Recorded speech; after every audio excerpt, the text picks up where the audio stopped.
Hello everybody, this is Bronar, and welcome back to another episode of Beyond Legendary. Today we are here to go steal things from crates, so let's get started. First things first, let's introduce the team so you guys are not completely lost as to what each character does.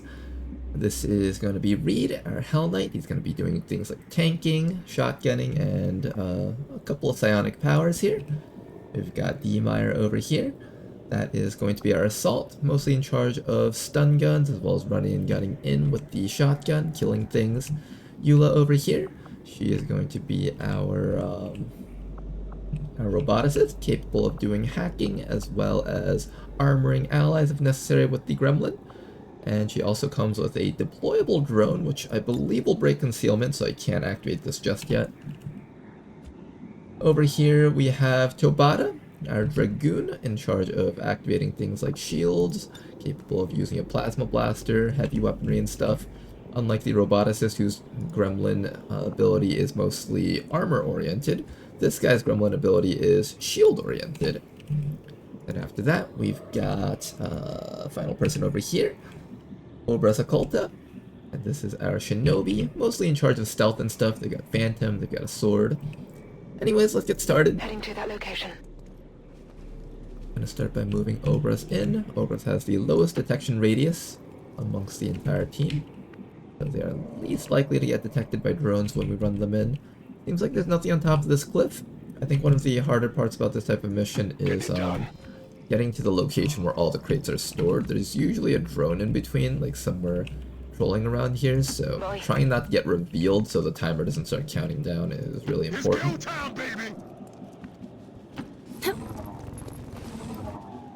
Alright. We're up here. Oh, bad turn. Holding. En posición. There's currently a sit rep over here called Advantageous Cover, allowing all of our people to automatically hunker down if they didn't perform an action. There's also a negative sit rep, which causes all Advent officers and I believe priests? Yes, Advent officers and priests will trigger return fire when you attack them. So just something to keep in mind.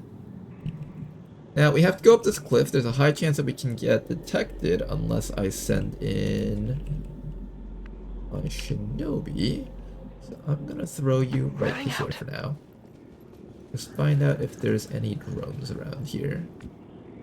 And if there aren't, what we're gonna do is we're gonna wait one more round. Holding position. Manteniendo Now, I posición. feel like the hunker down mechanic is going to get really tiring because half the time it won't really matter too much.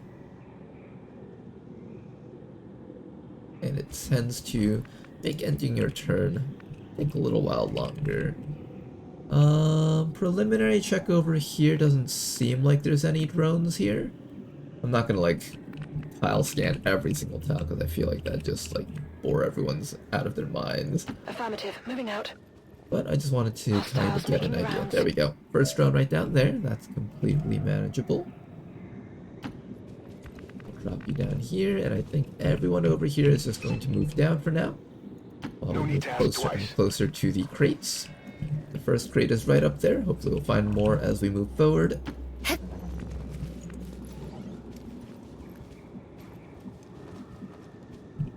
Trying to find some good places for you to hide. I guess up here is fine. Recibido. I was trying to get a little bit closer, but sometimes you can't get all the way up. I think I'll be a bit safe with my movements and just stay up here for now. It's really important not to break concealment too early on this type of mission, just because the timer only begins once you break concealment. It's not like those other types of missions where the timer is already going. And you just gotta get through the map really quickly on those types of missions. This one, you want to take your time before you begin.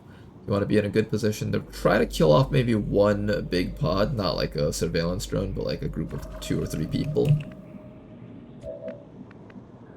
Moving to designated coordinates. There's a turret on this mission. Turrets are kind of annoying because they don't count towards the enemy cap, and they require like at least 2 actions to kill them.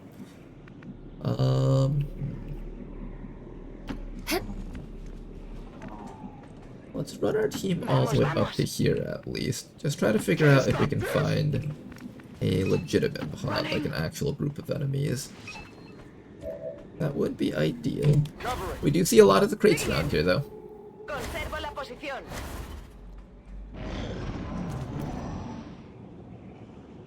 I think I heard something. And here comes the drone moving around.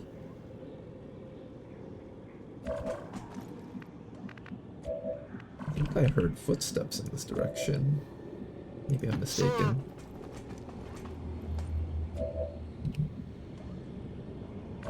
At the very least, I see a turret. What I'm gonna do is I'm gonna move the assault down here so the assault can start next to this crate. And we want to try and grab the crates behind us first. That way we can focus on grabbing the crates more towards the middle of the map, if possible. I kind of wish I could move the Dragoon up a little bit. Although I'm also worried that we might get detected by the drone. I think at this point, if we get detected, then so be it. We'll just fight our way through the rest of the map. Position confirmed. I have eyes on the enemy. There we go. Okay, we found some more stuff. 2 drones and a turret. I think I'm ready to just start fighting from here. I think that's fine. Heading there now. Spread out a little bit here. What I'm also going to do is I'm going to start activating shield protocols on people. So I think the first person I want to put a shield protocol on is Reed. Mostly because Reed is our shield tank. Giving him extra HP will help him serve that role better. Then after that, I'll probably give more HP to the Shinobi and the Assault because these people are close range units. They'll be able to fulfill their role a little bit better. All set. In cover. Esperando. Or maybe not. I think I saw a stun lancer up there along with the second drone, right? Yes, there they are. In fact, they're standing right next to that explosive barrel. I think we definitely take advantage of I that. got enemy movement here. Oh yeah, that should be perfect. Alright, sorry about that. My PC just crashed again. But hopefully the enemies will take the exact same position as before. I don't think that should change too much. Aquí me quedo. Roger. Hold Alright, I was supposed to move my people up, I think. That's alright. We're just gonna wait for the enemies to walk back up in the same way. We'll move up and destroy Enemy the patrol on the move. tank right there. Perfect. My PC is 10 years old, so forgive me if we have types of crashes every once in a while. I think the first one happened on the network tower mission. We get these crashes very often when I'm streaming, actually, and it takes like at least 10 minutes probably to like reboot the PC, get back into the game due to all the mods and stuff, and then load the save file. So you guys are lucky. You guys don't have to sit through all of that. Alright, we need to find a way to get up to there and destroy that. I don't know if... Oh, I think I moved this guy up last time. I forgot to move this guy up, so I won't get to blow that up, it seems. Oh yeah, I don't think I can blow that up anymore because we're out of range of it. And that's a bit frustrating.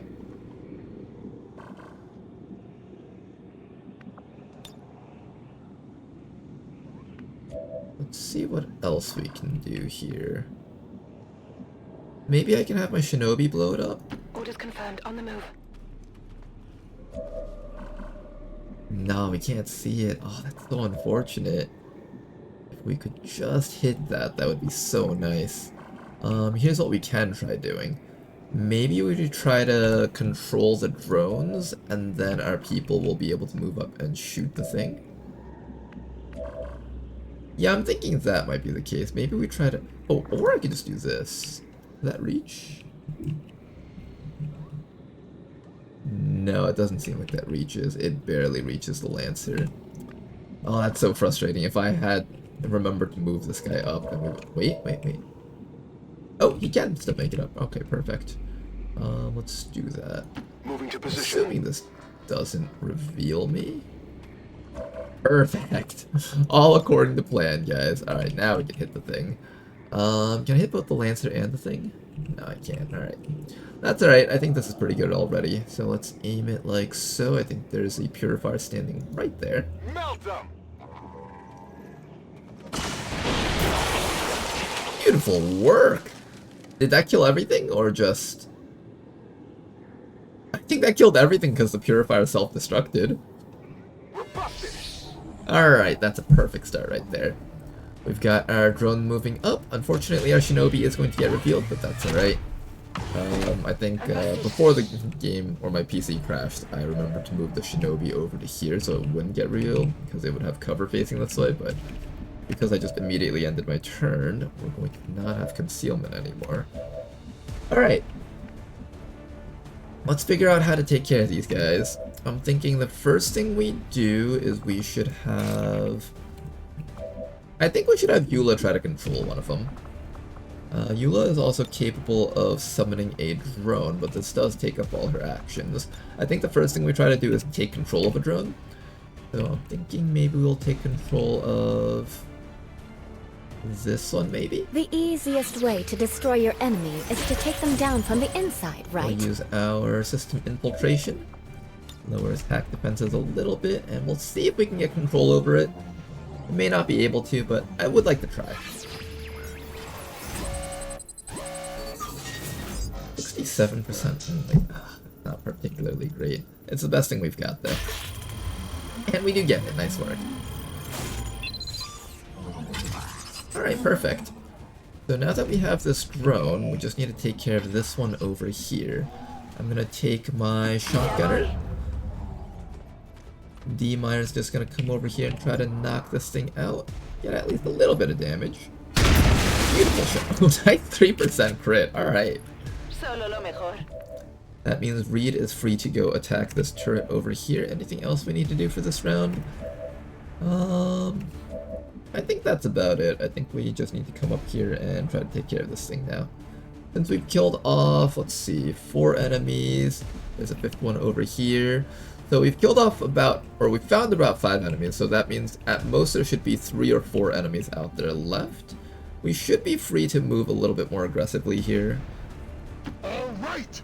I'm gonna move you up. If we do find something else, I'll put up your shield instead of killing this thing. But seeing as how that doesn't seem to be a problem, we can just throw a grenade on top of this turret, shred it down, and then hopefully our shotgunner can take care of it.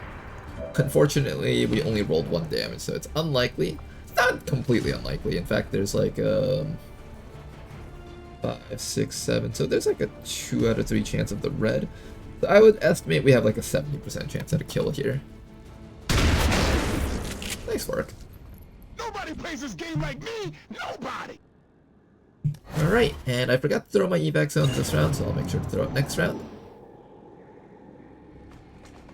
Here comes another group of enemies. They did just hear all the grenades and explosions from earlier, so they are going to come running in. And it seems like there's 2 of them, which implies that there's probably another group of 2 out there somewhere. Alright, let's send in this drone, seeing as how we took the time to mind control it. We'll run that guy's Overwatch with the drone also. Perfect. Now then, I'm going to start by grabbing the objective over here with probably Eula, since she can get this with 1 blue move. Start with Eula over here, just lock that down. Advent's Up locator is here down and and our lock down at transponder this is crate active. also. Firebrand will handle the Perfect. pickup. Then maybe we'll have someone else move in a little bit deeper into the map. Actually, can you just kill this guy? Almost. Now, this is the Frost Legion Hitman. I don't know if I've explained these guys before, but they are essentially sort of a walking turret, sort of. They have the ability to return fire and Avenger. They're basically pistol guys with a lot of HP, and I believe they can inflict freeze or chill with their gun, maybe. They also inflict chill with their grenade. So Avenger allows them to take a reaction shot with their weapon at a visible enemy that has taken an offensive action. So before you ever take an attack while one of these is on the field, make sure you're ready to take a reaction attack. And this reaction shot, I believe, ignores cover. It was buffed because nobody liked taking this perk, so it's also buffed for the enemies. And then they also get return fire, so they get 1 shot if you attack at all, and another shot if you attack back at them. And they also have the face-off perk, so that's something else to keep in mind. Now, they don't do a lot of like damage, so they're not going to one-shot you, but they're very dangerous when you have a lot of low HP units. Let me think about how we want to handle this. I think what we'll do is we'll throw a shield protocol on top of Cobras here. And then we will just probably eat the hit with Obras. Let's bring you all the way down to here and get some damage off against this fellow here. Beautiful damage. And I believe he should retaliate. A little bit of chip damage, but not too bad because we do have our shields up. And then all that's left is to finish this fellow off, and then we can start working on the Frost Purifier. Let me see. Who's gonna work on the Frost Purifier? I won't be able to kill him, so I might use the Assault to stun gun that guy instead. And we'll have Reed finish off this guy if possible. Can we just use our Shield Slap? I think we can. Use our Shield Slap on this guy from here. Excellent work. How they fall? And all that's left is to keep this Frost Purifier locked down. And I said I was going to throw an evac zone earlier. Let me not forget about that. This is Firebrand. Evac request confirmed. Hold tight. Alright, stun gun. Let's attempt that 82%. See if we can land it. Even if we don't land it, he's likely to target the drone instead, so I think we're pretty much safe here, regardless of what happens. And then we'll start getting some chip damage off against him. Beautiful damage right there. Hard target, minimal damage. Alright, and let's just be patient here. I think another set of crates will be marked by the enemies this round, so we want to quickly steal it from them. Firebrand is on deck for recovery. Keep marking those crates, Menace 1-5. Or maybe it's next round. I think it's next round, actually. My mistake. Alright, let's run the drones all the way in. Let's figure out when the drone's going to betray us. In 2 alien turn starts, so this is kind of the last turn that we get to keep this drone on our side. Let's use it to scout for enemies. I would kind of like to know where the enemies might be. Although if I can't find them, that's fine too. Let's maybe take this time to run Eula up. Oh, it takes 2 actions to deploy a drone. I should have just deployed a drone instead. That's my mistake. We'll take the shot here and try to kill him off. Nice shot.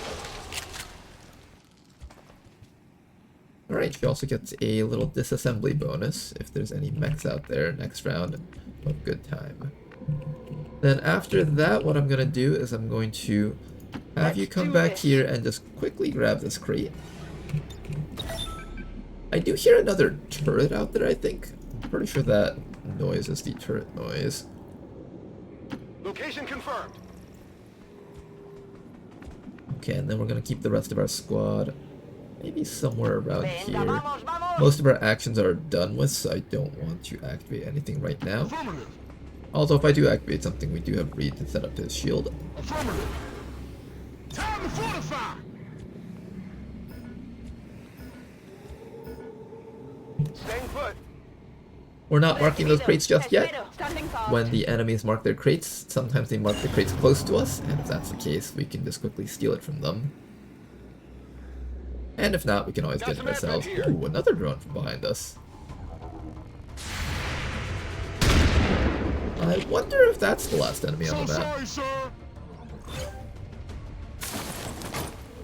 Okay, so I think we've discovered, how much have we discovered? 2 drones, 3 enemies, so that's 5. 2 more over here, so that's 7. This is number 8, so I'm pretty sure we're actually done with enemies on the map now. That is quite convenient. Get Eula up here because she's the only one. Oh, no, that was a lie. There are, in fact, 4 more! Wait, what? Was this a 10 to 12 enemy mission? Did I miscount? I might have miscounted. Ooh, gross. That's a lot of enemies. Maybe I did miscount. There's also turrets here, which is extra annoying. Wait, there's another. What? Hold up, let me recount this again. 2 drones, 3 troopers exploded, so that's 5. 2 guys over here, that's 7. This drone over here, 8. And now we have 8, 9, 10, 11, 12, 13, 14. Apparently I severely miscounted. Okay. Let's figure out how to get through this. Got Reed over here. I definitely want Reed to pick up this crate, I think. On my way.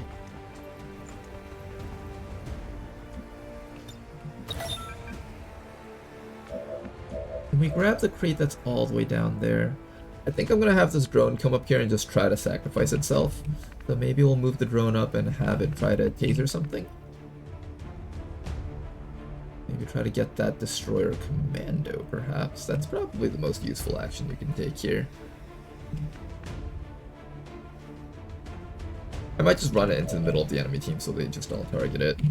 Let's mark this crate with Eula and then probably fall her back.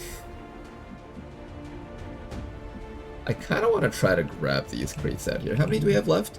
We've grabbed 3. We've marked 2 more, so that's 5 crates. At the very least, we've won the mission, so if it gets too dangerous, we can just instantly pull out whenever. I could also come back to here, but then she's going to get shot at a lot. We also have D-Meyer over here. Yeah, I can't reach any of the enemies from this spot. Maybe we fall back and then just evac this mission, because it's looking kind of nasty. There's a Flame Viper up here, and we know those are extra scary. There's a Frost Legion Adder. That is a new type of enemy for you guys, I think. So let me see if I can get some info on it. Now this thing is a larger variant of the snake. The adders have an ability called Rush and Bind. Bind and crush a humanoid enemy within movement range. Kind of like when you target something with your sword, except you get to target it for a bind. Some really big humanoid creatures like custodians cannot be bound. Stasis shield does not interrupt the binding process. Frost Adder will kill the unit the moment it leaves the shield. Okay, so that's talking about like stasis. If this was on your team, this is relevant. But basically, Crush and Bind, I believe, does not release the opponent until you kill the snake. So that's something really important to remember. This thing also has a shotgun, but it also has the Slugshot ability, which allows it to shoot the shotgun from long range. It comes with Bitter Frost Spit, so instead of a Poison Spit, it spits something that inflicts chill. And then finally, it also comes with a Cryospray Smart Vest, which basically allows it to counterattack against things that try to melee it. If you do kill it though, the vest won't activate. So that's what you need to know about the Frost Legion Adder. If I do run up here with Eula, she's going to be very exposed because this Adder is going to come down and bind her. I think the right choice is to fall back with her. I think we want to fall back quite far, in fact. If I'm here in half cover, everything on the map is just going to start shooting at her. The other type of enemy that we haven't seen around here, I believe, is that guy up there. Destroyer Commando, or I might have introduced them, but I'll introduce them again just in case you guys haven't seen it before. So these guys have the ability Psypole. Think of the Commando classes as like dark heroes. So you know how like you have the Skirmisher, Reaper, and the Templar? The Commando is the Dark Skirmisher variant. They have an ability called Psypole, and if you get hit by this while there's other enemies alive, you're completely screwed, so try very hard not to get hit by that while other enemies are alive. They also get the ability that the shield bearers have. They get to create an energy shield, as you guys saw.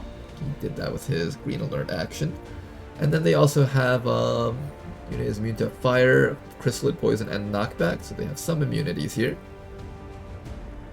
What else? Missed shots against the Destroyer Commando will generate shielding. It's like that vanilla Chosen ability where they get shielding if you miss them. And this guy over here has center mass, so he has a little bit more damage on his gun. That's all we need to know about this guy. Alright, let's get Eula to safety back to here. What's your battle plan? Gonna back off a little bit and then try to figure out what we can do here. There's another crate back there, which is interesting. I will run Reed back to this spot. This spot should be pretty safe. I don't know what we're gonna do about that drone. Maybe we take it. I think if we could take that drone, that would help out a lot. Let's activate a system infiltration against it. And attempt to go for it right here. Use one of those. Should be a pretty high chance of getting it, 75%. 88%, that's pretty solid, I'll take it. Oh, come on! Scared me for a moment there. Imagine you could see that bar for the, like, that progress bar, except for, like, actual shots. And you would know, like, whenever you missed a 99%, how far away you were from it, like, getting it or something. Add to the player's frustration. Alright, but, what are we doing here? We're going to come up to... I think we're gonna need more help grabbing that spot over there. Maybe we'll just keep you back here for now. I don't think that's explosive, so we should be safe here. Maybe just to be safe, I'll hide it. Here maybe? Here. That's apparently flanked.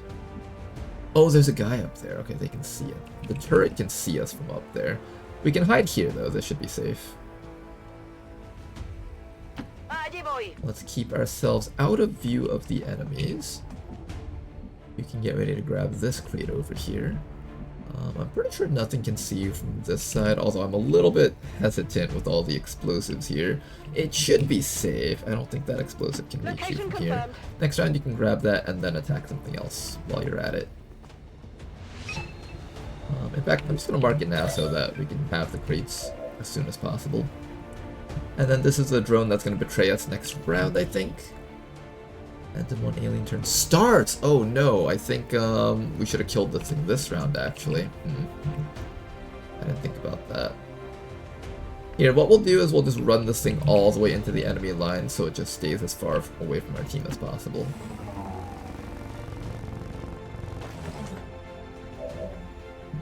Okay, hopefully we'll be okay. Do your best, everybody. See if we can get through this. I think I remember what happened now. I think at the end of the last episode... Oh, wait, what? Oh, we had the Trojan virus! Oh, of course, I obviously knew that. I planned it from the start, of course. But, yeah, I think last stream... Oh, geez, that looks like it hurt. We need to get her a med kit, otherwise she will not be able to act against anything else here. Lots of Overwatch is coming out. Oh, that's gonna be annoying. Good miss. Okay, there's a lot of Overwatch on Eula, and she is just covered by fire right now. Somebody around here should have a medkit for her, though.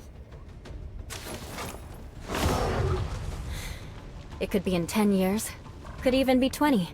We but have don't a worry. medkit on the Shinobi. I won't forget. Kobata also has a medkit.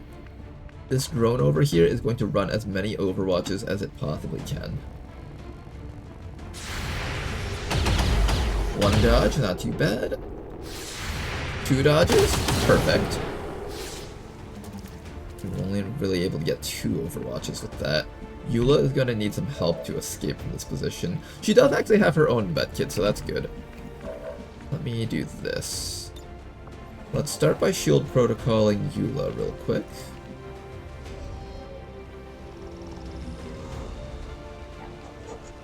And I think she's just going to have to medkit herself this round. There is an explodable object right there. We can use that to get a lot of damage on the Flame Viper. We can also run and gun over here with our Assault and try to get a stun off against it. We have a location swap ability that also doubles as a stun against some of these enemies. We might use that on the Sectoid. We also have a sword chop from you, although you can't get that sectoid because you can't actually see it. The game is just giving me vision of it for some reason.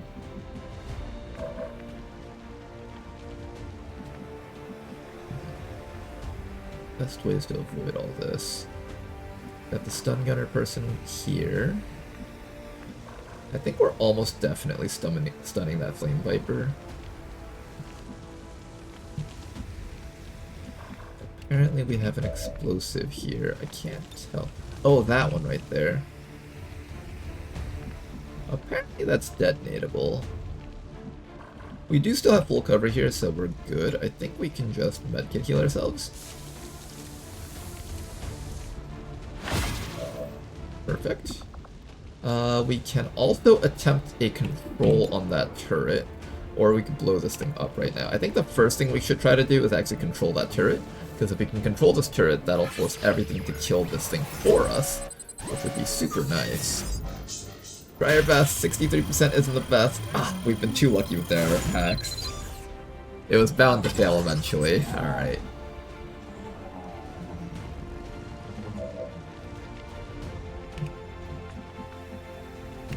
What do we do here?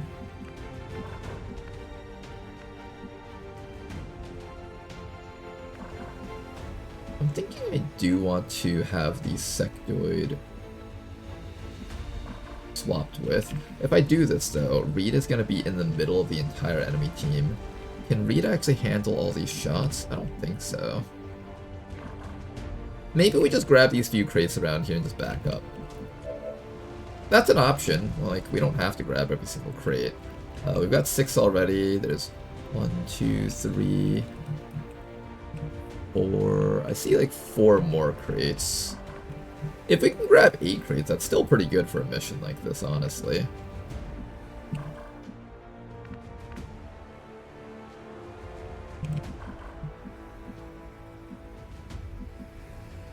Where else could Reed hide? That would be pretty good.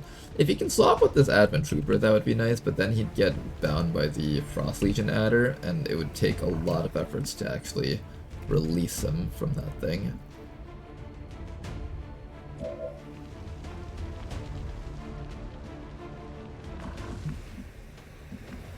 I think we definitely stun the Flame Viper though. That's like the one thing that I do not want to allow to take any actions. So maybe we'll come up to here. Exploding that crate won't kill it, so I might as well just go for the stun for now. There we go, we got a stun right there. Excellent work. Now then, if I am going to go for Reed's super aggressive play, how would I do this? I think I can see the sectoid from here, and then once I swap it over, I can have the Shinobi chop it from over here, and that'd be a pretty good combo. I'm heavily considering that, and I think I will do it. Reed can then absorb a majority of the blows, possibly. Let me just activate this to see how much shielding he'll actually have, just to make sure. Abata over here also has shield protocol. How much can you actually take, Reed? You can take 1, 2, 3, 4, 5, 6, 7, 8, 9 points of damage. I don't know if that's actually enough to justify this. It might not be enough. It might not be enough. As much as I want to get that sectoid this round, I don't know about that. I could go for a flashbang just to keep this round extra safe. That'll prevent the sectoid from getting to use its psionics against us. But maybe I would rather it use its psionics first. That way once it gets its mind control and zombie summons and all its cooldowns come up, then we can flashbang it. If I give Reed the armor protocol, I think that'll definitely make this round a lot safer. Let me see how Reed can handle things with an armor protocol. He's looking really tanky, honestly. How much dodge does he have? He's gonna have 50 dodge alongside that. I think it's worth doing. Let's do a quick swap on this guy. And then we can get rid of that sectoid from now, I think. Okay, we're taking a very big gamble here, but I do want to showcase how tanky the Hell Knight class can get. And I think now's a great time to showcase it this way. I just gotta make sure that you can actually chop the sectoid this round, or I can just go for the crate. Since our goal isn't to kill everything, but rather to grab as many crates as possible, I think now's a good time to just grab this. There's a crate right up there. I can't chop the sectoid this round, but I can run up to here. This does require me to run in Overwatch, however, unless I go this way.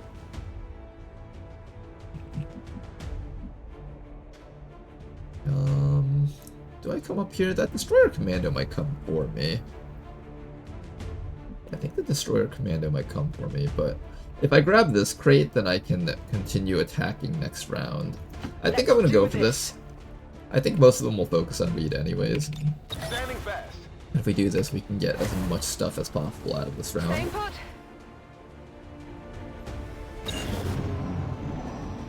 Alright, here comes a grappling hook. He does manage to pull up Reed, but Reed is incredibly tanky.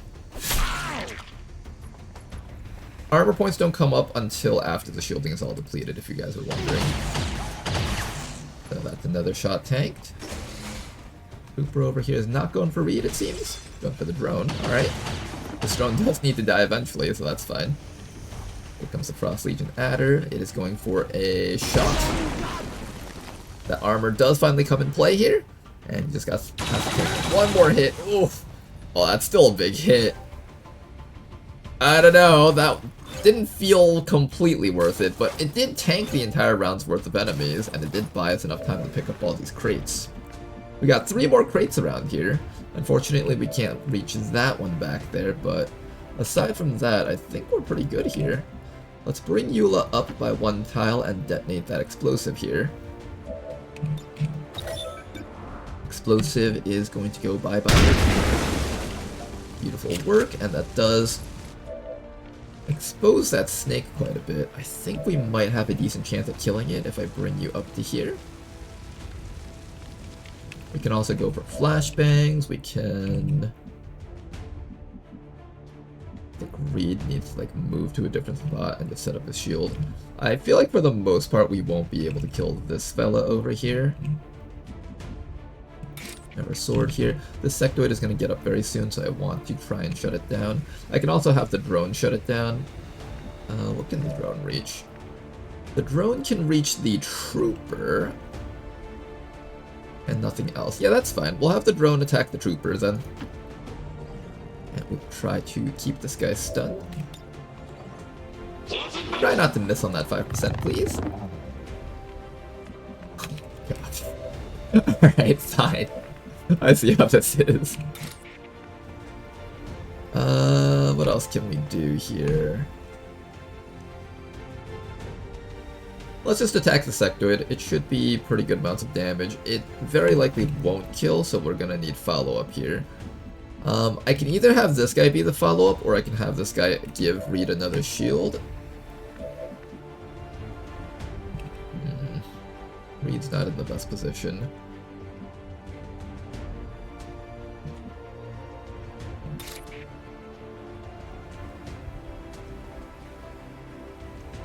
I think there's a good chance they go for everything else other than Reed, though. Like the turret and stuff. Here, let's just go for this chop now. That's the best move that we've got for now. Okay, guys, where did my RNG go? We went from like really good hacks to like suddenly just like missing everything. I think we need to back up a lot. And then maybe we shield and flashbang for this round. Shield and medkit, shield and flashbang. Double shield maybe even. That sectoid's gonna probably get someone. The fact that this Flame Viper isn't dead yet also bothers me. We could go for a flashbang, but I think we need to... Evac does arrive next round, technically. Am I happy with the amount of crates we got?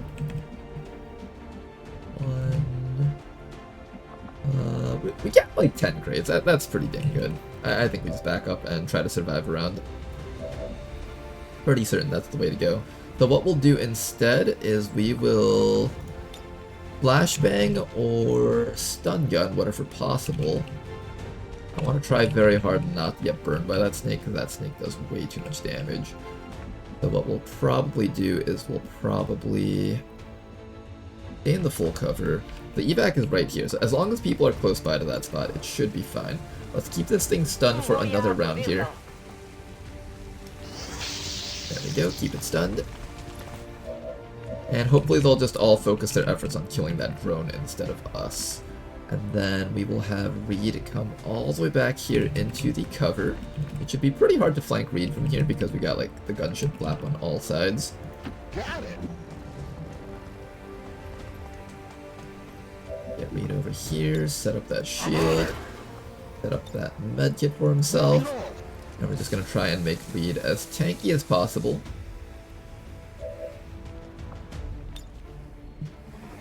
We can also tank up that drone too. If we tank up this drone, it increases its dodge, so higher grace chance, but lowers its defense, making it easier to hit. I think the armor protocol here is the right choice, probably. Make the drone the more priority target for the enemy, hopefully. And then the shield protocol will go on to Reed, just to make him as tanky as possible.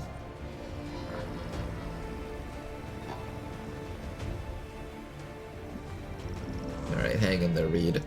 Tobata, what am I gonna do with you afterwards? Do I just move? Do I have you sit out in the open, take a hit? There's a chance that they might shoot at Tobata since he's no longer in cover now that the crate's gone. That will draw some of the fire off of Reed, which is, in my opinion, a good thing, probably. Even though it possibly means he gets put in the med bay. Overwatch. Alright, let's see how this turn plays out. Advent is going to grab their very first crate, but we've got like about 10 crates. I'm very happy with that. I don't think I could possibly complain about this mission. Especially because I miscounted the numbers. I think last video, I saw that there was 13 to 15 enemies, and I was considering to boost it, but I had to think about it, and I completely forgot about it. Oof. Hang in there, Tabata. Most of them should be shooting at the things that they can hit, like that drone.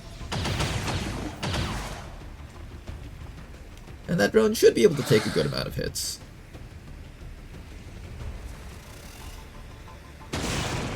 There we go. Drone's doing pretty good so far. Sectoid moving up. Who's he shooting at? Ooh, Tobata. Oh no, he's psionicking Tobata. We do have a flashbang, so that shouldn't be an issue. You're also able to get to the evac and evac. Oh, that was a big hit. Ouch, Tobata. Hang in there, man. Hopefully Reed will take the remaining hits for the team here. There we go. Okay, we survived this round. This is Firebrand. A very, very tanky team composition. This was very fun to play with. But I think we were pushing the limits of tanking in the early game as far as we can. So it's about time to leave. Let's just make sure everyone can get out of here. Tobata can't get out of here. Ooh. We're gonna need to stall for one more round for Tobata here. He's also incapable of using his medkit in the situation also. What's over there? Alright, Tobata, just get against this wall for now. We'll get some damage off against that sectoid. Beautiful revenge crit right there. I think we should be able to finish him off with our shinobi here. Knock him out. Finally do the job that you were meant to do. Thank you very much. You want some more? We do pick up some meld and an Illyrium core. That's an excellent pickup on the way out. Here it is. Now then, after this, what I'm gonna do is I'm going to start flashbanging a couple of the enemies around here. Gonna bring Reed right back to here. I believe that guy's grappling hook is still on cooldown. It shouldn't come back this quickly yet. And for the most part, I think the important thing is that we flashbang the adder back there, because that thing can bind us and prevent us from leaving for another few rounds. We want to try really hard to make sure that doesn't happen. I don't know where your cover went to, Eula. Oh right, the crate. The crate went away. I could run up here if I was really, really daring. I'm not that daring though. I didn't really get a chance to use that deployable drone this time around because we were just always on the move, unfortunately. I'm gonna run Eula back behind this full cover here. We do want to be a bit careful with Tobata. He could go down very easily if we're not careful. I don't have a medkit for him, unfortunately, and I need to keep this guy stunned. This Flame Viper is super dangerous. It needs to not be allowed to move. If there's anything that's going to kill someone, it's probably that Flame Viper. It has so much stats and like accuracy and stuff. What I will do, though, is I will give... I don't know how much the armor protocol will help you. It increases your dodge, but reduces your defense, so they're likely to hit you, even though you're in full cover. And with that much armor, you'll only take 1 damage per shot, but it only takes 2 shots to down you, and they've got like 1-2 guys around here that can get you. It might be better if I don't give you anything, which sounds kind of weird. But yeah, I think it's better to rely on the full cover and just having you dodge the hits, probably. Alright, we'll see how you do, Tabata. Do your best, man. I think, right? The Frost Viper actually can't reach you. The turret can't shoot through this gunship, I think. You're weathering 2 shots, one from this guy up here and one from this guy down here. Is it better for you to have... I think they'll have like a 20-30% chance to hit. I think it's just better to just rely on them to not hit both shots, right? If they both graze, there's a high chance that you bleed out, but it's not guaranteed.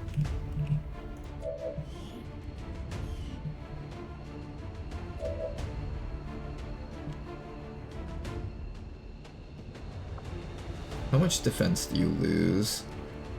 It reduces defense, but I don't know by how much.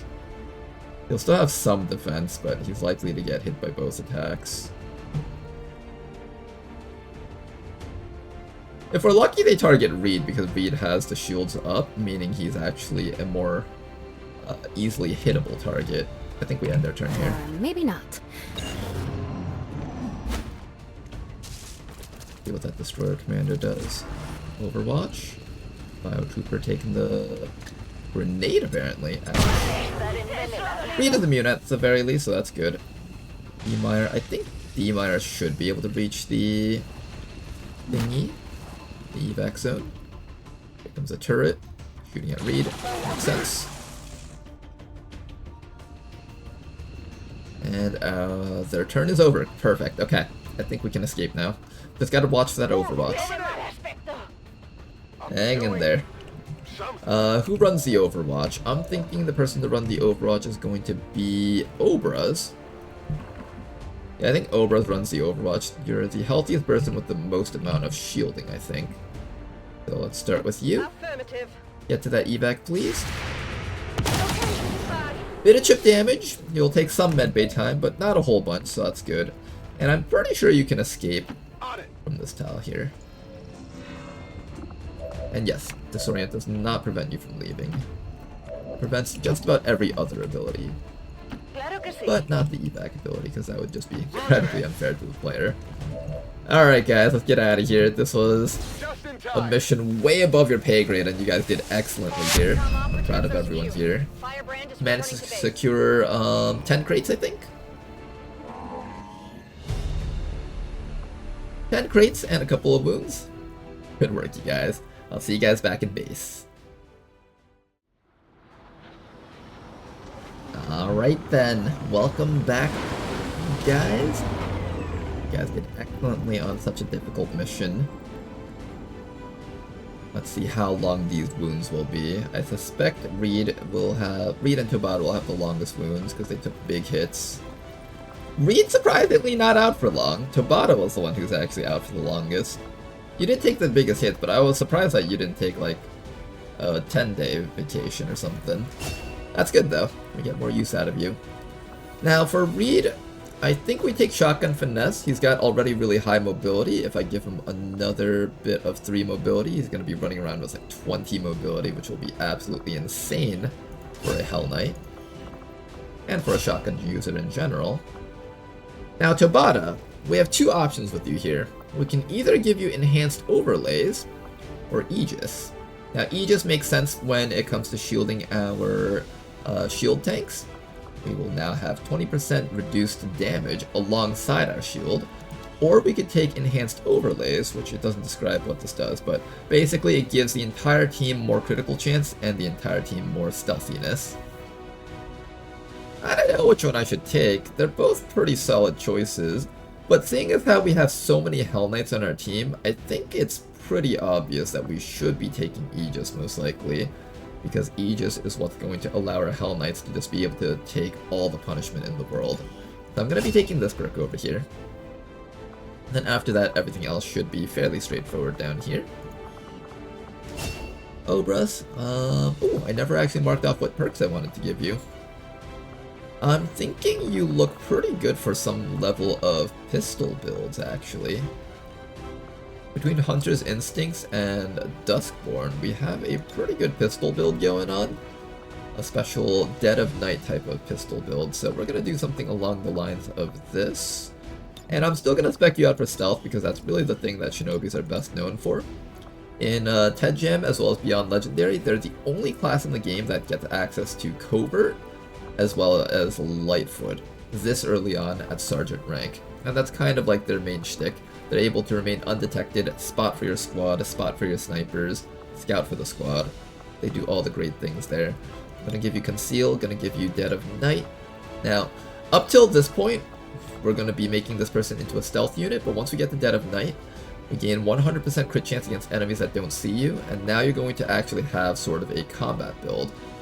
I've said in the past before, but when you shoot multiple times with a gun, adding flat damage to it is really good, because it's not just +2 damage against a flanked enemy, you're actually hitting them 3 times, so it's more like +6 damage, count Lightning Hands, and that's like +8 damage, and then plus Quick Draw. You're basically doing like a 10 extra damage on an enemy with this entire combo, which is incredibly powerful. Combine that with Duskborn for extra aim so you don't miss those long range shots, and we'll probably also want to have Magnum so you can use your pistol from long range. This should be a pretty fun combo there. And then after that, we'll probably give you something like either Precision Shot or Disabling Shot. This is nice for when your pistol abilities are on cooldown. Precision Shot actually combos pretty well with Dead of Night if you decide to build something with your SMG, but usually I omit the SMG from most builds because I don't want to spend that extra cash to build an extra SMG. So I'll probably just go Disabling Shot and make their ballistic SMG be useful in some way. And then finally over here, if you're doing a stealth build, you usually take double time. If you're doing some sort of SMG flanker build, you can take first strike. However, I think we'll actually take recharge on this person, just so we can get cooldowns refunded a little bit sooner. Because Fanfire has, I believe, 4-turn cooldown. Each time we get a kill, we will have that cooldown reduced by a little bit. One option, instead of taking Shadow Step, if we're planning on doing a full pistol Shinobi, is actually omitting Shadow Step and taking Surprised. We get +2 damage while we're concealed and another +1 damage while flanking our targets. This is essentially +3 damage if you're concealed and flanking. Combine that with Hunter's Instinct, you're adding +5 damage to each pistol shot that's going out.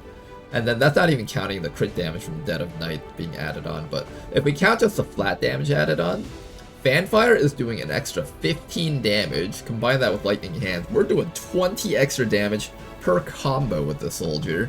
That should be absolutely insane. So I'm excited to see Obras doing some really nasty pistol combos here.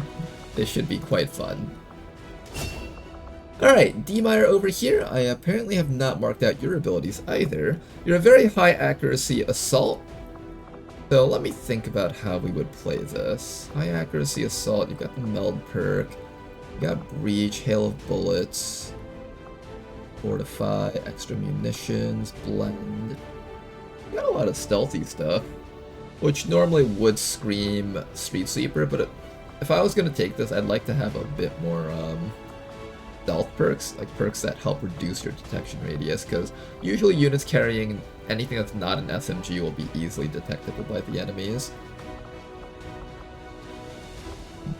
It's a shame because you have like very high combat intelligence, but I can't really think of a good combo. At best, I would just kind of give you a mix and match of stuff like lock and load or hail of bullets or something, maybe fortify. Reach is pretty good too. Deals reduced damage and can't get critical hits. This honestly isn't too bad though. If we were to just do something, like there's no super fun combos like with that Shinobi, but we could just have this person be a good utility user, like they'll have the ability to get guaranteed hits through cover, they can remove cover for allies, you can make sure they never run out of ammo. Honestly, lock and load isn't bad for the shotgunner because they use up ammo very, very quickly. I'm thinking we just might make you into a really good multi-hitter. You've got really good accuracy also, so we could also just do like some sort of stun gun build. Let me check to see if I've gone over the assault class kit before. I might have to do a deep dive into that for you guys. Crystallized meld, we got 81 supplies, that's always lovely to pick up. Alloys are super big early on, and then Delirium crystals are the things that are in high demand later on. But right now we're worried about getting through the early game, and we need a ton of alloys to build armor for everyone. takes like 5 alloys to build each suit of armor, so you want to really make sure that you start picking a lot of those up. Clearing core data pad. Bunch of good loot here. Let's head back into the strategic layer. Gotta wait through a bit of lag. My PC is just chugging along, trying its best.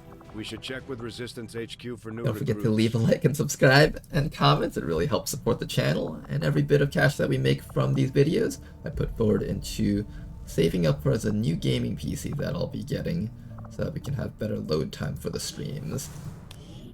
You can also donate to me directly if you go to the streams. There should be a donation link there too if you guys want to do that. It really helps out, and I really appreciate all the support that you guys give me. And you also get to leave a little message while we're in the middle of our stream. Okay, did I ever actually get an assault for you guys? I don't think so. And also, I put people into the character pool if they subscribe on Twitch or if they donate cash. So I appreciate that, you guys. Now then, I think that was our very first assault, so let me go do a bit of an over-explained on this assault class here. The assault class is one of the original classes from Long War II.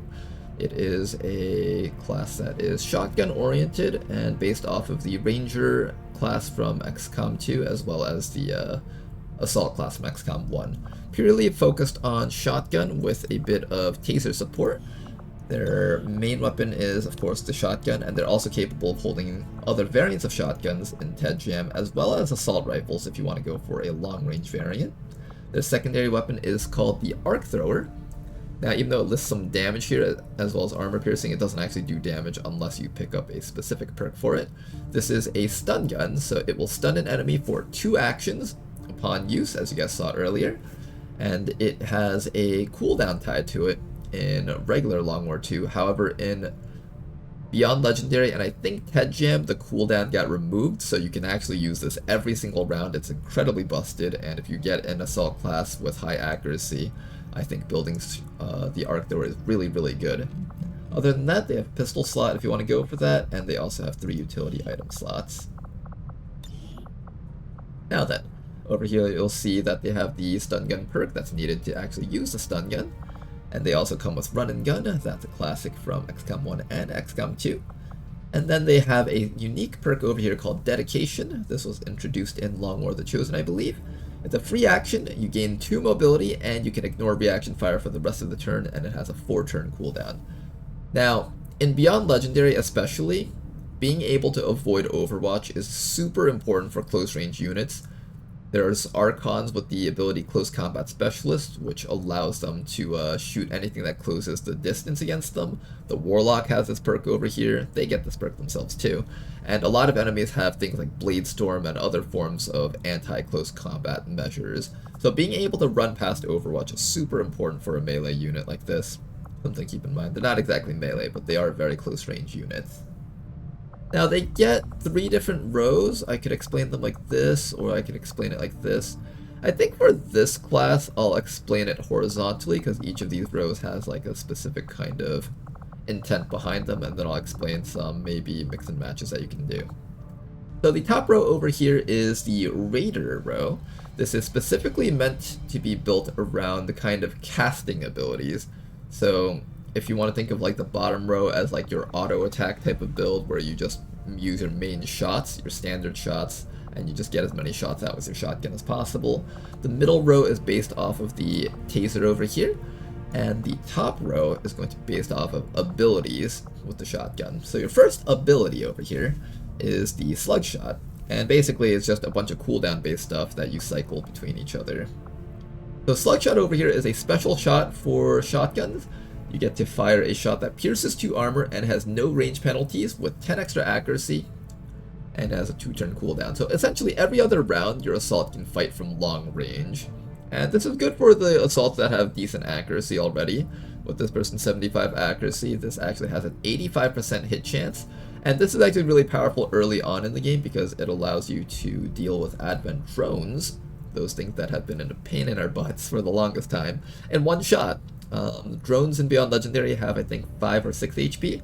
Being able to penetrate 2 armor means you're very, very likely to be able to kill them with the hunting shotgun. A very excellent way to just knock out those types of heavy armored enemies, and its usefulness remains all the way into the end game because you'll just constantly be able to take shots from safety. A lot of the times in many missions you won't be able to move forward because of fear of activating more enemies. This allows you to take shots safely from a distance. It's very good for that purpose, and 2 armor piercing is really good. Even in the early game, there's like, aside from drones, there's mechs, there's mutons, those all have 2 armor that you can just automatically penetrate. Very powerful perk for that purpose. Next perk over here is Trench Gun. Special shot for primary weapon shotguns only.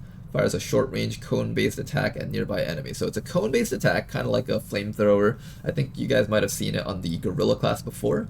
And essentially, anything within that cone gets an accuracy check against it as if you take a standard shot on it. And the enemies can take cover against it. And I believe sometimes the angle of this gun gets blocked by cover. Requires 1 ammo, 4-turn cooldown. Here's some more information about it. Shot will not penetrate heavy cover, that's right. So if you can get behind enemy lines, you can just annihilate them with a trench gun. Allies in the area of effect can also take damage, so just be careful about that. But yeah, it's essentially just rolling a standard shot against every single thing within that cone from the direction you're shooting it in. So if they're in cover, it'll accuracy check against that. If they're flanked, it'll be as if they're flanked. Over here we've got extra conditioning. Run and gun cooldown is reduced by 1 turn. So this will allow you to run and gun a little bit more often to go alongside that trench gun. Now run and gun has a really long cooldown. It's got like 4 turns before you get to use it again. That is going to be very helpful in getting the cooldown down just enough so that you can use it a little bit more often. It would have been cool to see that trench gun had 3-turn cooldown and that taking this perk would have it aligned with run and gun so you can get in position to use it more often, but unfortunately this is just a 4-turn cooldown. Implacable. Once per turn, killing an enemy grants you a movement-only action point. You guys might have seen this before. This is a really relevant perk for anything that requires them to stand in awkward locations to get kills. Things that use shotguns, swords, they tend to have to stand in the open or with their backs against the enemies, so taking this perk allows you to reposition them to safety after they take a really aggressive killing blow. It is quite a powerful perk and I would recommend taking it. Close encounters. Once per turn, gain a bonus action after taking a standard shot with your primary weapon at an enemy within 4 tiles. Cannot trigger on the same turn as hit and run. And I believe you also can't use this with run and gun, but let me just confirm that. Yes, it cannot be used on the same turn as run and gun. But essentially, if you're able to get close to an enemy, you get to shoot them twice. That's basically what this means, if you guys couldn't keep up with the text there.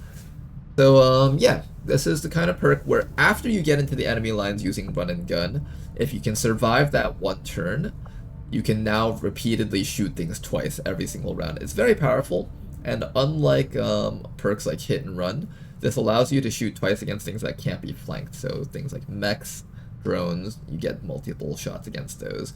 The one caveat being you cannot activate run and gun first before using it.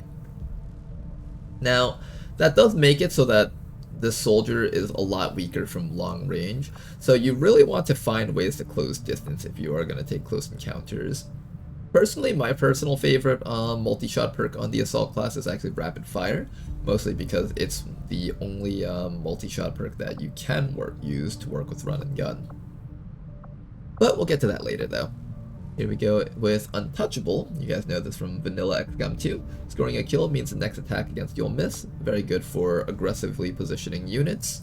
If you have Implacable, it's not as relevant, so I think when it comes to picking perks, you pick one of these two. You don't need both of them, in my opinion at least.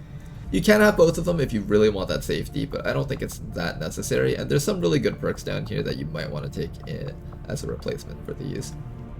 Finally, over here we've got Street Sweeper. This is basically just a really, really big trench gun.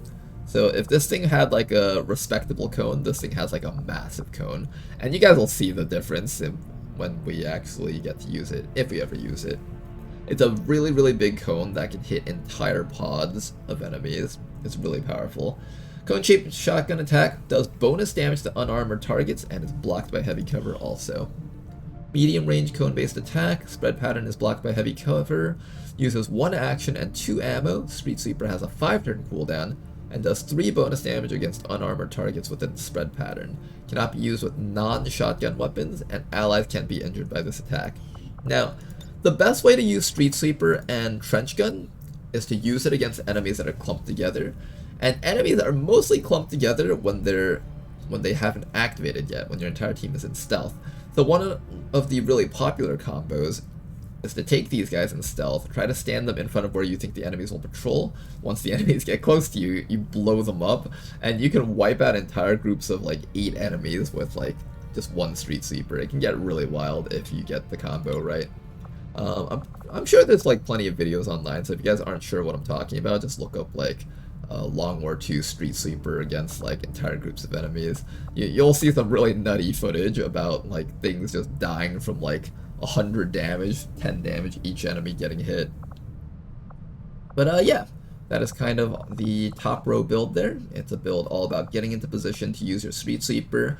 I find that this type of perk works best if you have stealthy perks down here. Perks that let you regain concealment also help with that quite a bit. Middle row over here is the stun gun build. Let's go through that. This is actually quite different from the original Long War 2 build, so if you guys were thinking that it would be very similar, I do recommend just listening in on this one here. So we start off with Stun Gunner.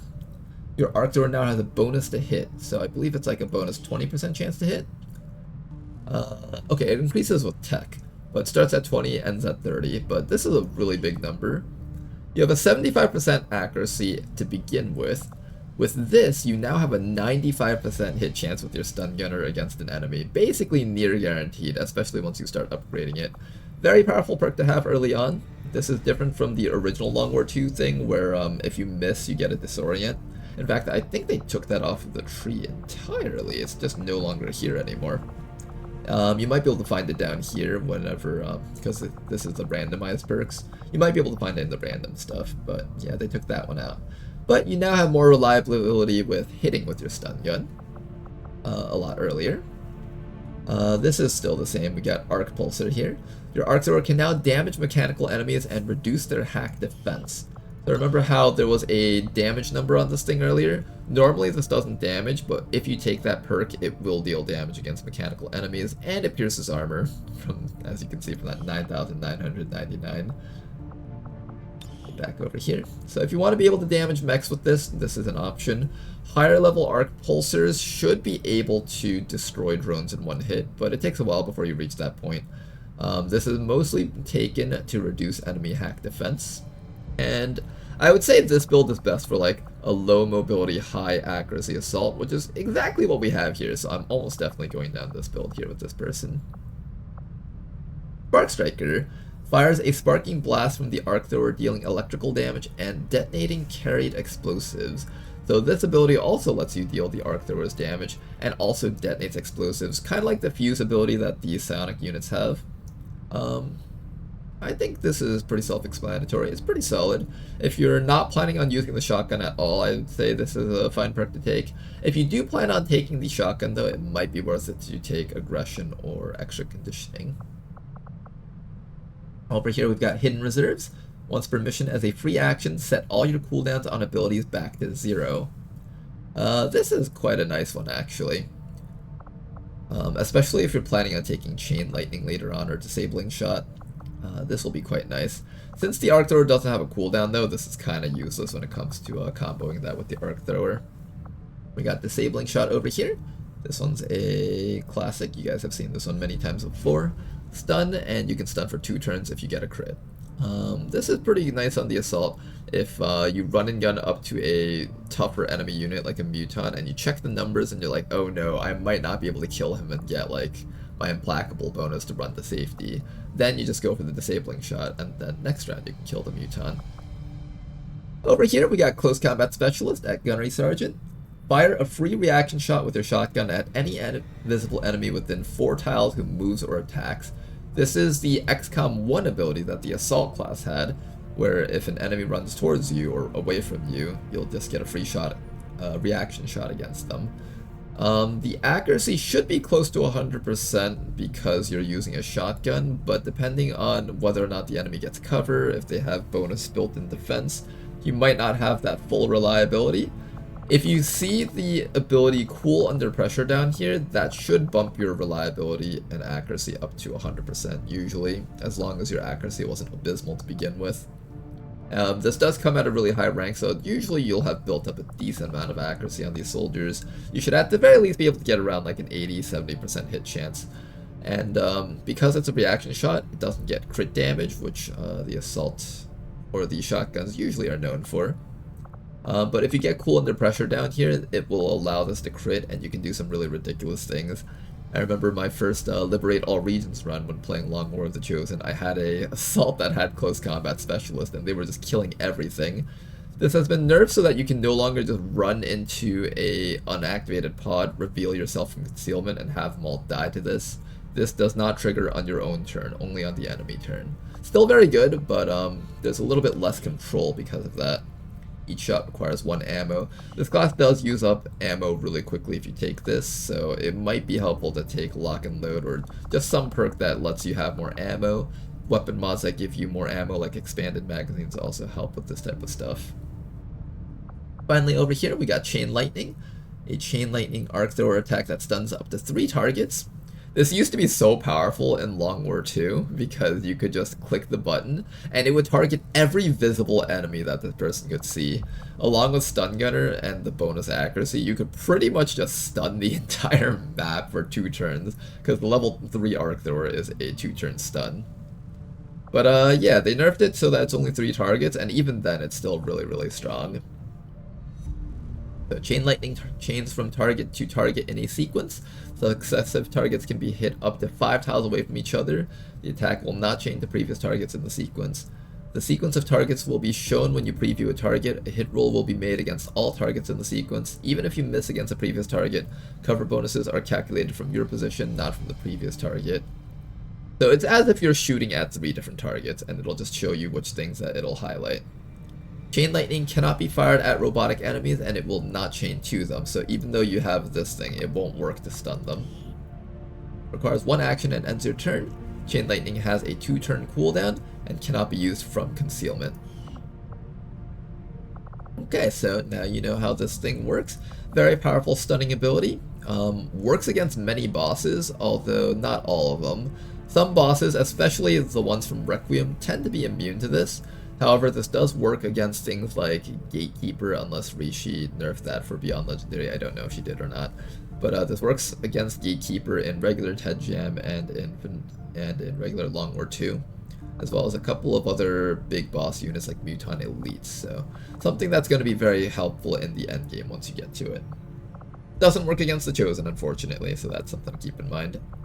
And you can use Hidden Reserves to reduce its cooldowns back down. I think the main idea with this loadout here that the devs wanted to give to the player was so you would Chain Lightning a group of enemies, then run the assault into the middle of them all, and then when they finally wake up, you would use Close Combat Specialist and kill them. But there's other ways to play it. I feel like that's like the least reliable way to make use of this build here. You mostly would just stun them and have your teammates take care of them. Now, bottom row over here is really the most straightforward one, the Breacher. You run in, you kill a boss unit, and you keep killing things, basically. Or you run out with Implacable. It is a very straightforward build, and in my opinion, it is one of the more high-damaging builds for the Assault build, at least barring Street Sweeper if you can set up a perfect shot. But Street Sweeper is like a one-time thing. This is like consistent damage per turn. Every single round you're just like killing one thing with rapid fire or your combos here. So let's go through that. First you got Steadfast. You're immune to mental conditions, so you can't be mind controlled and stuff. Perfect in the early game for dealing with drones and sectoids. You can basically ignore those 2 guys and just go on everything else. Close and Personal gives you 30% crit chance against adjacent targets. Since you're almost always next to enemies when you're shooting with your shotguns, this is pretty much a straight 30% critical chance boost. With a flank, you get 40% critical chance. With Close and Personal, you get 70% critical chance. And finally, over here with aggression, you get 5% crit chance for each enemy you can see, up to a maximum of 30. So if you can see up to 6 enemies, you can get up to 30% crit chance. This pretty much can get you up to 100% crit chance, because 40 plus 30 plus 30.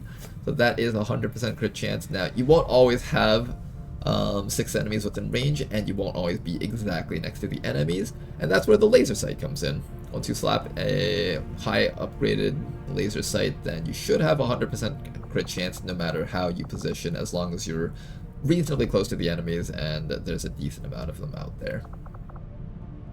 Lightning reflexes. Now, I said earlier that you need ways to get past enemy overwatches, and for the most part, dedication is a good way to do so, but it does have a 4-turn cooldown. This allows you to run overwatches every single round, and for an active, like, stand in the enemy lines and kill them type of build here, you really need to have more abilities to run overwatches. It doesn't seem that useful in the early game, maybe, but in the end game, though, when all the enemies have close combat specialists and stuff, you're gonna be thanking yourself for picking this up. Over here, we got Killer Instinct. Activating Run and Gun increases the total damage done after a critical hit by 50%. Calculation is based on weapons damage plus critical bonus damage plus 50%, resulting in massive damage. Yes. Killer Instinct plus Rapid Fire allows you to one-shot very big enemies. Even Mutant Elites will pretty much die in one shot from this combo. Incredibly powerful, and allows this class to kind of act like an assassin type of class, where you just run in there, kill something, and if you don't take lightning reflexes, you can take implacable. This will allow you to just run in, kill something, and get out to safety. Very powerful. If you can find ways to aggressively position this soldier, you can pretty much just wipe out entire backlines of enemies. Over here we got Lethal, plus 2 damage with plus 1 from bonus critical hits. Since you have so much crit chance, you're pretty much almost always critting, so this is essentially plus 3 damage on each of your shots, and plus 6 damage if you're hitting twice. Very powerful if you want to just kill things extra hard. And finally, of course, over here we got Rapid Fire, the only multi-shot perk that lets you use it with Run and Gun. So essentially the combo is, you slam Run and Gun, run up to your enemies, kill them, and then protect your assault with everyone else on the squad. You can use things like your Dragoons with their shield protocols, armor protocols, aid protocols if you have the specialist. Just find ways to protect your assault as they go in, or you use your assault to clean up enemies after you've killed everything else. One of those 2 ways. And those are all the builds that we have. For the most part, I am almost definitely going down the Stun Gunner route. So let's go mark out some Stun Gunner builds. I'm thinking we mostly keep you as a Stun Gunner. Your mobility isn't particularly high for the Shotgun build. And in fact, I might even consider you giving you an Assault Rifle just because your accuracy is so good, and then giving you Disabling Shot. With Hidden Reserves, you'll be able to combo things like Chain Lightning and Disabling Shot, and then use this to reduce your cooldowns back down, and then continue the combo. And then what I'll do is, since you're not going to be using your Close Combat Specialist ability often, and you won't really be getting kills very often, I might give you Lethal just to make it so that your Assault Rifle or whatever you're shooting with does a little bit more damage, and then finally Chain Lightning to round it all off for a nice little build here. I can also give you a Shotgun, and then give you Breach. Does that work with the Assault Rifle? Fire a shot that destroys cover and shreds 1 armor in a small area, but deals reduced damage. Shotgun only. Okay. That is a shotgun only ability. Then maybe what I might do is I'll keep you as a shotgunner, but give you a couple of long range abilities. Since your combat intelligence is very high, you should be able to learn a decent amount of stuff. I think this should be a good combo for you. You don't really need lock and load since we're not doing any of those like high ammunition builds here. And we don't really need these stealth abilities because we're not really planning on doing street sweeper stuff. But yeah, I think we'll go something like this. This is approximately 45 points. I can actually grab one more thing. Maybe I'll take Fortify. I'll consider that maybe. We'll see how we decide to build this person. But yeah, that is going to be our build. If you wanted to go the Trench Gun build, you could probably do something like Slugshot, Trench Gun. With this type of build, I would actually probably still take Aggression just so you have more crit chance followed by Implacable. Since you have to stand in really awkward angles to use these, you definitely want to have Implacable to escape afterwards. And I would actually possibly take Killer Instinct just to get even more damage with the Street Sweeper, just for fun. Although you don't really have to do that, and you can just take close encounters, so you have options to multi-shot. Honestly, multi-shotting is probably a little bit better than overkilling with Street Sweeper. If you Street Sweeper a group of enemies, even if they don't die, the rest of your team should be able to mop them up. And then if you're going to take Implacable, then you don't need Untouchable. If you're going to take Untouchable, then you don't need Implacable. So you pick one of these two to do. I might actually consider taking Untouchable instead. That way you can actually afford to take Hidden Reserves and get your cooldowns reduced, and you'll be able to make use of Run and Gun as well as Street Sweeper and Trench Gun a little bit more often. That is an option to consider. And then finally, the build down here, if I were to do a run in and kill everything build, I'd probably just take the straight row down. You can consider taking off aggression and taking extra conditioning just so you can run and gun a little bit more often. That is one option. Another option is if you're not worried about Overwatch because maybe you rolled Shadow Step down here, or you're okay with just using Dedication, then you can opt to take Implacable for a little bit more safety on this soldier. And then the other option would be to give up Killer Instinct because you feel like it's a little bit overkill to take Rapid Fire with that. And instead you can take Close Encounters, and this will actually give you a triple shot ability now. Also because Rapid Fire does have a 1-turn cooldown. Actually, 1 turn... No, I think you can still use this every single round. You just can't use it multiple times in one round. But yeah, if you do take this, you get to do a standard shot with your Close Encounters first, and then you can Rapid Fire afterwards for a triple shot if you want to do that. You just can't use Run and Gun with this, but once you're inside the enemy lines, you can really wreak havoc and damage with this combo here, if you'd like to do something like that. And you have another defensive option over here if you didn't take Implacable, or you could take Lethal if you just want more kill power. And yeah, that is the Assault class. Give you the Stun Gunner for now. And let's keep on going here. So, we are currently waiting for our HQ Assault to finish infiltrating. We have another Sabotage Transmitter mission over here that has pretty much finished. I think we're just going to launch this mission. So, hopefully you guys enjoyed today's video.